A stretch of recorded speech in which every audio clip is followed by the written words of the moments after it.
जुलाई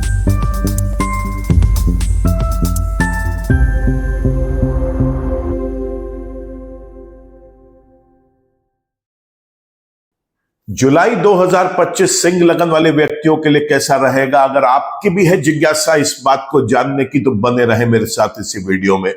नमस्कार दोस्तों, मैं हूं डॉक्टर विवेक चोपड़ा। मैं हर बार बताता आया हूं कि कोई भी महीना होता है उसमें 9 के 9 ग्रहों का ये जानना किसी भी एक व्यक्ति के लिए बहुत जरूरी है कि कौन सा ग्रह उस महीने उसके लिए शुभ रहेगा और कौन सा ग्रह उसमें अशुभ रहेगा।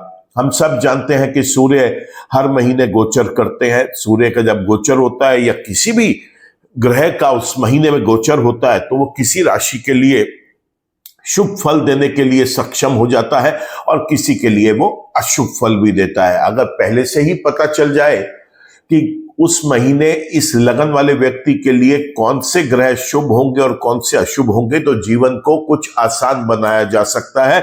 तकलीफों को पहले से ही भांप कर उसके लिए एक अपने आप को प्रिपेयर किया जा सकता है, उसके लिए अपने आप को तैयार किया जा सकता है इस चीज के लिए कि हमें ऐसे क्या उपाय करने हैं जिसके अंदर उस नेगेटिविटीज को हम रिड्यूस कर सके। और अगर ये पता चल जाए कि उस महीने कौन से ऐसे ग्रह हैं जो फेवर करेंगे तो उस एरियाज में एक व्यक्ति ज्यादा फोकस डाल के अपने आप को बेहतर बना सकता है।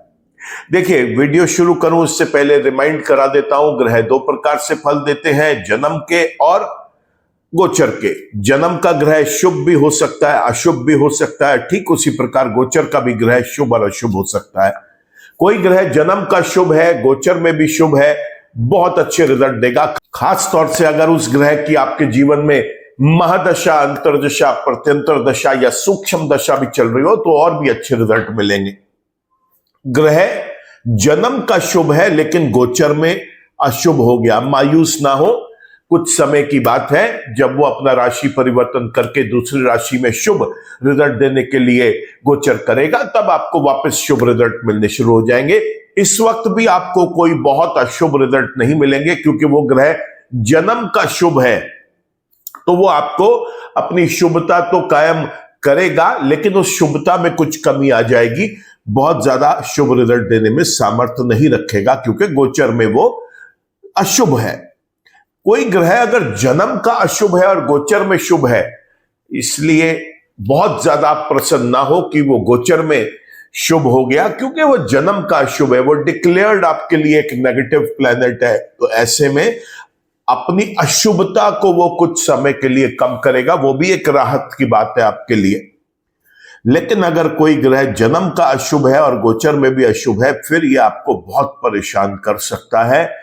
ये चेतावनी है उन लोगों के लिए खास तौर से जिनका वो ग्रह जन्म का भी अशुभ है, गोचर में भी अशुभ हो गया और अगर उसकी महादशा, अंतरदशा, प्रत्यंतर दशा या सूक्ष्म दशाएं भी चल रही हैं तो फिर वो और ज्यादा परेशान कर सकता है। आइए 9 ग्रहों की चर्चा करते हैं जुलाई 2025 में ये कैसे रहेंगे सिंह लगन के व्यक्ति के लिए। सबसे पहले सूर्य की बात करते हैं। सूर्य 2 राशियों में गोचर होते हुए दिखाई देंगे, 16 तारीख तक मिथुन राशि में और 16 तारीख से महीने के आखिर तक कर्क राशि में, और ये दोनों ही गोचर सूर्य के बेहद शुभ रहेंगे।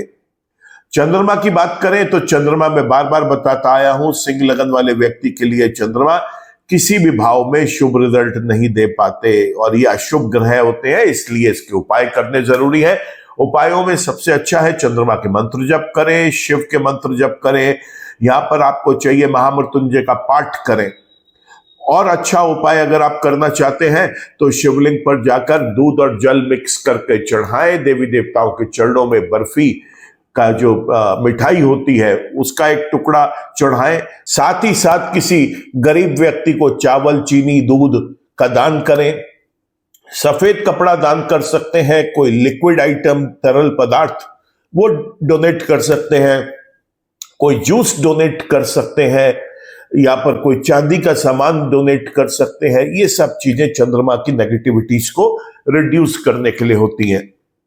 बहुत अच्छा और सटीक उपाय होता है इसमें कि चंद्रमा जो है ये माँ का कारक ग्रह है, तो माँ या माँ से बड़ी उम्र की कोई लेडी हो, वृद्ध हो, गरीब हो, तो ऐसे व्यक्ति को अगर आप चावल, चीनी, दूध का दान करें, कोई खाने पीने की चीज, कोई उनकी दवाई, कोई कपड़ा, अपने सामर्थ्य अनुसार जो आप कर सके, उससे भी चंद्रमा की नेगेटिविटीज रिड्यूस होंगी। लेकिन चंद्रमा के मंत्र जप करना ना भूलें, जीवन भर चंद्रमा के मंत्र जप जरूर करें। चलिए अब बात करते हैं हम मंगल ग्रह की। मंगल ग्रह जो है वो 2 राशियों में गोचर होते हुए दिखाई देंगे। सबसे पहले तो वो लगन में ही गोचर करेंगे लगभग 28 जुलाई तक, और ये गोचर तो इनका बेहद खराब रहेगा। लेकिन 28 जुलाई के बाद जब ये कन्या राशि में गोचर कर जाएंगे तो महीने के केवल 3 ही दिन मिलेंगे इस महीने तो सिंह लगन के व्यक्ति को, वहां पर जाकर ये शुभ हो जाएंगे। देखिए, मैं बार बार समझाता आया हूं कि कोई भी ग्रह शुभ या अशुभ हो सकता है, और इस चीज को बड़ी सरलता के साथ समझिए कि मंगल जो है वो 4थे और 9वें भाव का स्वामी होता है। बहुत सारे ज्योतिषाचार्य कहते हैं योग कारक ग्रह, क्योंकि एक केंद्र और एक त्रिकोण का स्वामी है। बिल्कुल ठीक बात है।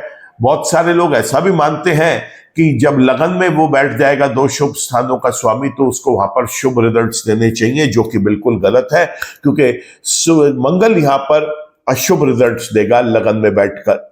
जी हाँ, बिल्कुल ये बात आप नोट कर लें कि यह अशुभ रिजल्ट देगा, और ऐसे में उसकी अशुभता को कम करना आपके लिए अनिवार्य हो जाता है, क्योंकि योग कारक ग्रह है, और जब योग कारक ग्रह कहीं पर अशुभ हो जाए तो उसके उपाय करने अनिवार्य हो जाते हैं। यहाँ पे मंगल के मंत्र जप करें, हनुमान जी की पूजा अर्चना करें, मंगलवार को हनुमान मंदिर में जाकर प्रसाद बांटें, लाल रंग का कपड़ा किसी गरीब व्यक्ति को डोनेट कर सकते हैं, लाल मसूर की दाल किसी धार्मिक स्थल पर जाकर आप देके आ सकते हैं, या फिर किसी लंगर या भंडारे में आप अपना सहयोग दे सकते हैं। तो उसके अंदर आप लाल मसूर की दाल दें, शहद दें गरीबों को। देवी देवताओं के चरणों में सफेद बताशे जाकर चढ़ाएं। ये चीजें करना बड़ा शुभ है। छोटे गरीब बच्चों को केले भी अगर आप बांट सकें, ऐसा करना भी शुभ रहेगा। तो मंगल जो है 28 तारीख तक अशुभ है, और उसके बाद फिर ये शुभ हो जाएगा। तो अगस्त में आपको ये अपनी शुभ अवस्थाओं में मिलेगा। तो 28 जुलाई तक सावधानी बरतने की आवश्यकता है।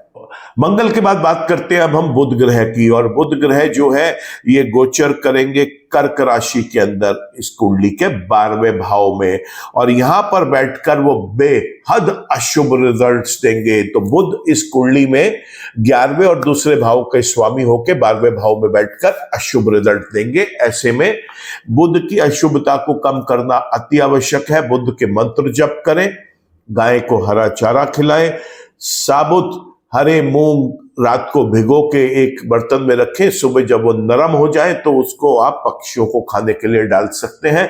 ऐसा करना शुभ रहेगा। गाय को हरा चारा खिलाना ना भूलें। हरा चारा या कोई भी हरे पत्ते, जैसे पालक हो गई, सरसों हो गई, मेथी हो गया, बथुआ हो गया, मूली के पत्ते हो गए, किसी भी प्रकार के हरे पत्ते गाय को खिलाएं, बेहद शुभ रहेगा। दुर्गा माँ की पूजा अर्चना करें। दुर्गा माँ के चरणों में भी आप हरी पत्तेदार सब्जियां जाके डोनेट कर सकते हैं, चढ़ा सकते हैं। किसी भी गरीब व्यक्ति को हरी पत्तेदार सब्जियां दे सकते हैं। तो ये सब चीजें करना बड़ा शुभ रहता है।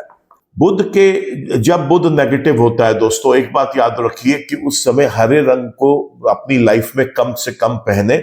हरा रंग पहनने से बुध का एक्टिवेशन हो सकता है, और अगर कोई भी ग्रह नेगेटिव है तो उस समय जब वो एक्टिवेट होगा तो उसकी नेगेटिविटीज को एक्टिवेशन मिलेगा, ना कि पॉजिटिव एनर्जीज को।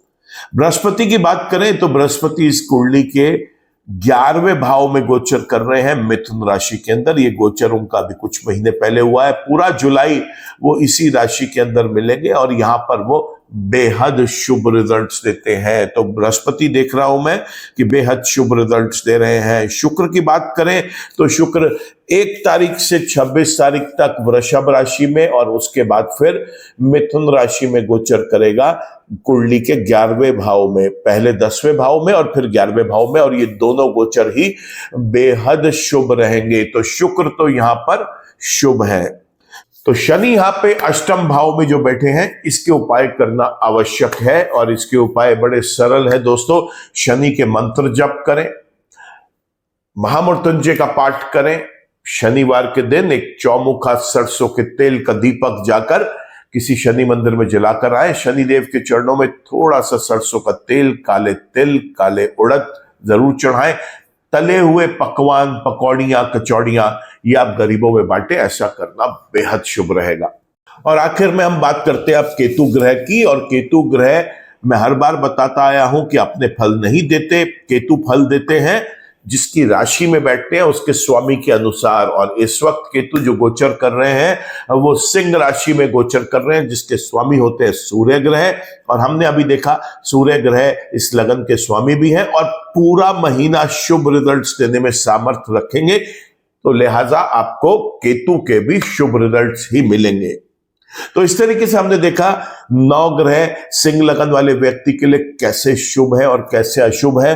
ये जरूर आप लोगों को पता होना चाहिए कि ग्रह अगर आपका जन्म का शुभ है और गोचर में भी शुभ है और उसकी दशाएं भी चल रही हैं तो आप उसका भरपूर फायदा कैसे उठाएंगे ये आपको पता होना चाहिए। जन्म का शुभ है, गोचर में अशुभ है, परेशान ना हो, लेकिन चूंकि वो गोचर में अशुभ है उपाय जरूर करें। जन्म का अशुभ है और गोचर में शुभ है तो फिर यहां पर आपको बहुत ज्यादा प्रसन्न होने की आवश्यकता नहीं है, लेकिन हां इतनी खुशी जरूर है कि उसकी नकारात्मकता में कमी आएगी। जन्म का अशुभ है, गोचर में भी अशुभ है, बहुत परेशान करेगा। और खास तौर से अगर जीवन में आपके उसी ग्रह की महादशा, अंतरदशा, प्रत्यंतर दशा, सूक्ष्म दशाएं चल रही हैं तो फिर बहुत ही ज्यादा परेशान करेगा। तो अपने आप को सावधान रखें, देखें वो कौन से एरियाज हैं जहां पर आप और सफल हो सकते हैं। और अब मैं आपको एक बात और बताऊं, मेरे चैनल पर आपको हर ग्रह के गोचर का वीडियो मिलेगा जिसमें विस्तार से बताया गया है कि उस ग्रह का जब गोचर होता है तो वो किन राशियों के लिए शुभ है और कैसे उस शुभता में कौन से एरियाज के अंदर आपको वो शुभता दिखाई देगी और उस शुभता में कैसे वृद्धि करी जा सकती है। और अगर वो अशुभ है तो फिर वो कौन से एरियाज है जिसके लिए उस समय आपको सावधान रहना है। तो उसके लिए मेरा एक अलग वीडियो होता है जो मैं हर ग्रह के गोचर पे बनाता हूं। आज के इस वीडियो में तो मैं केवल इतना ही बताता हूं कि ये ग्रह शुभ है या अशुभ है, और अगर वो शुभ है तो बहुत अच्छी बात है, अगर अशुभ है तो मैं उसके आपको उपाय भी बताता हूं। उम्मीद करता हूं कि आपको ये वीडियो पसंद आएगा। वीडियो पसंद आए तो इसे लाइक करें, कमेंट करें, शेयर करें। चैनल आपने सब्सक्राइब कर लिया है तो थैंक यू। चैनल अभी तक आप सब्सक्राइब नहीं कर पाए तो चैनल को सब्सक्राइब कर लें, बेल आइकन को भी क्लिक कर लें ताकि कोई भी वीडियो अपलोड होता है उसका एक अपडेट आप तक पहुंच सके। ईश्वर आप सबका भला करे। नमस्कार।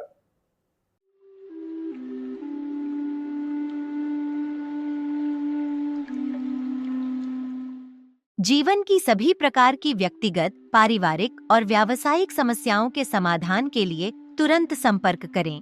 डॉक्टर विवेक चोपड़ा, पीएचडी, गोल्ड मेडलिस्ट, विश्व विख्यात ज्योतिषाचार्य एवं वास्तु एक्सपर्ट। कॉल अथवा व्हाट्सएप करें 9311131069 9212431069।